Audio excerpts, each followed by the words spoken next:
네, 종목 장세인데 종목도 좀 화려한 종목 장세가 사실은 대형주는 못 가더라도 말이죠. 중소형주 중심으로 화려한 종목 장세가 좀 나타나지면 좋은데 그나마도 상당히 제한적입니다. 종목의 발견자들 바로 자산운용 종합금융본부 윤정식 상무님 함께하겠습니다. 안녕하세요. 네, 안녕하세요. 그러게요. 뭐 좀 탄력적인 흐름들이 나타나지 않고 어렵습니다. 종목 전략을 어떻게 가져가야 됩니까? 또 관심 종목, 뭐 오늘 특징주 말씀해 주십시오. 네. 네, 첫 번째로는 한국전력 좀 말씀을 드리겠습니다. 이 한국전력 사실 뭐 최근에 주가가 오르는 부분들도 있지만 시장이 어렵죠. 어제 시장이 뭐 상승률은 좀 더뎠지만 시장이 나쁘지 않았거든요. 근데 미국 시장의 분위기에 한 번에 또 다시 온탕에서 냉탕으로 들어가 버리는 이런 환경들이 계속되고 있기 때문에 좀 안정적이면서 기대감도 좀 살아있는 이런 종목을 좀 골라보려고 오늘 이 준비를 했고요. 3분기 실적 같은 경우는 사실 증권사들 컨센서스가 한국전력 좀 엇갈리긴 합니다. 증권사 하우스별로 컨센서스가 좀 다르긴 한데 시장 컨센서스를 소폭 하회하더라도 3분기는 원래 성수기입니다. 이 전기를 가장 많이 사용하죠. 7, 8, 9월 달, 특히 7, 8월 달에 전기 사용량이 가장 높은 그런 달이기 때문에 실적이 시장 컨센서스를 조금 하회하더라도 거의 부합하는 정도의 수준까지는 나올 가능성이 굉장히 좀 높은 그런 상황이고요. 이 추석 이후에 전기 요금에 대한 인상 기대를 했었는데 그게 이루어지질 못했죠. 근데 작년도 생각해 보면 전기요금 인상은 국정감사 이후에 11월 달에 이루어졌습니다. 눈치 많이 봐야 되기 때문에 그 전까지는 눈치 보고 눈치 보는 시간 조금 끝났으니까 지금을 한 번 정도 하자라고 그래서 11월 달에 했었죠. 금년도 11월에서 12월 중에는 요금 인상 가능성이 상당히 좀 높습니다. 그래서 요금 인상이 되면 뭐 당연히 좀 더 폭발적인 상승이 나올 가능성이 높고 요금 인상을 근데 만약에 못한다고 하더라도 아니면 시장 기대보다 좀 낮게 하더라도 배당도 상당히 높은 수준. 그러니까 배당금이 2천억 이상은 이루어질 것으로 보여지고요. 배당 수익률 꽤 되죠. 그리고 이 PBR도 0.3배 정도 수준에서 움직이고 있다는 점, 이런 부분들 복합적으로 봤을 때 시장 좀 혼란스러울 때 좀 안정적인 일정 부분에 좀 담아주시는 관심 갖고 보시는 것도 좋을 것 같습니다. 네, 한국전력이 뭐 슬금슬금 우리가 못 보는 사이에 저점에서부터 2만 원 밑에서 올라왔네요. 한국전력은 근데 말씀하신 것처럼 그 전기요금 인상이 가장 중요한 이슈고 사실 어떻게 될지 모르는 건데 조금 더 그런 측면에서 원전이나 이런 걸로 보면 한전 기술이나 뭐 이런 쪽에 좀 움직이는 거는 어떻게 보세요? 투자의 기회가 좀 있지 않을까?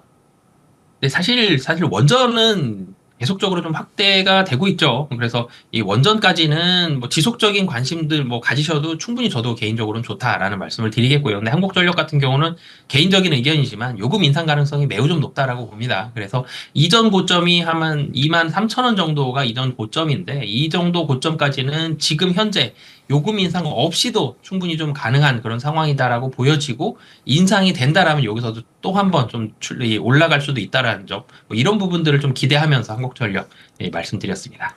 예, 지수가 뭐 1% 넘게 빠지는데 한전은 3%를 2.5% 오릅니다. 약간 방어주 성격의 흐름도 있는 거죠.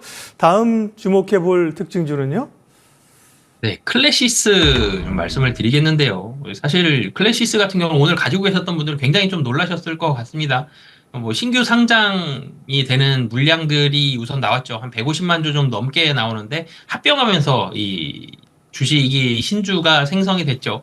그러면서 이 신주가 근데 뭐 비중이 2%가 좀 넘습니다. 한 2.3% 정도 되는데 이 물량이 나올 수도 있다.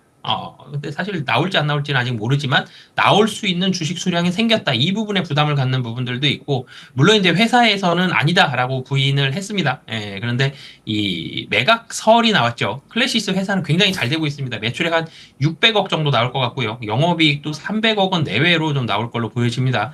좀 잘 벌죠. 클래시스 이 바이오 헬스케어 쪽에 있어서의 코스닥 대장주 역할을 하고 있을 만큼 실적 좋고 성장도 계속 하고 있는데 문제는 대주주가 P죠. 사모펀드입니다. 사모펀드는 결론적으로는 언젠가는 팔겠죠. 사모펀드가 가장 좋다라는 생각이 들었을 때 매각을 할 텐데 언젠가는 나오겠지만 지금은 아니다라고 우선 발표를 했기 때문에 이 얘기는 뭐 지금은 아닐지라도 계속적으로는 좀 나올 수 있는 최대 주주는 이 회사를 계속 끌고 가기보다는 최대의 가치를 만들고 결론적으로 매각하는데 좀 더 포커스는 맞춰져 있기 때문에 이런 부분들은 언제든지 좀 나올 수 있다라는 점. 근데 실적은 계속 좋죠. 그래서 이 이슈에는 좀 이 민감하고 좀 취약할 수 있지만 실적 자체는 계속적으로 성장하고 있는 상황이다. 오늘 뭐 최저점 대비해서도 밑꼬리도 길게 달았으니까 이 최대주주 지분 매각이 아니다라고 발표한 게 좀 힘은 있어 보이고요. 근데 향후에도 언제든지 이런 얘기는 좀 나올 수 있는 상황이다라고 보시면 되겠습니다. 네.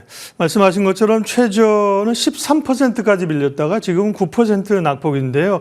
그렇게 보면 사실은 매각 문제는 당장은 아닐 수 있고, 이루다 흡수합병 과정에서 나온 신주가 유통이 오늘부터 되는데 2.3%네. 그러니까 적지 않은 물량이면서 사실 어떻게 보면 주가를 10% 끌어내릴 요인인가 하게 되면 그러면 오늘 특징주 성격으로 봤지만 오늘은 아니더라도 이번 그 낙폭이 조금 조정이 기회가 될 수도 있다고 보시는 건가요? 어떻게 보세요?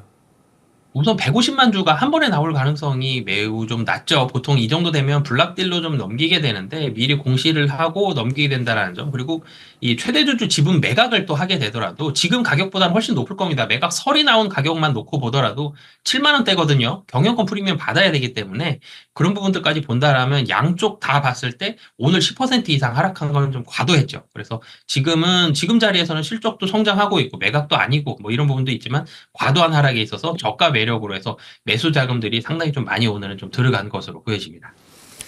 예, 오늘 종목 발견 바로자산운용 윤정식 상무님 함께 해주셨습니다. 고맙습니다. 네, 감사합니다.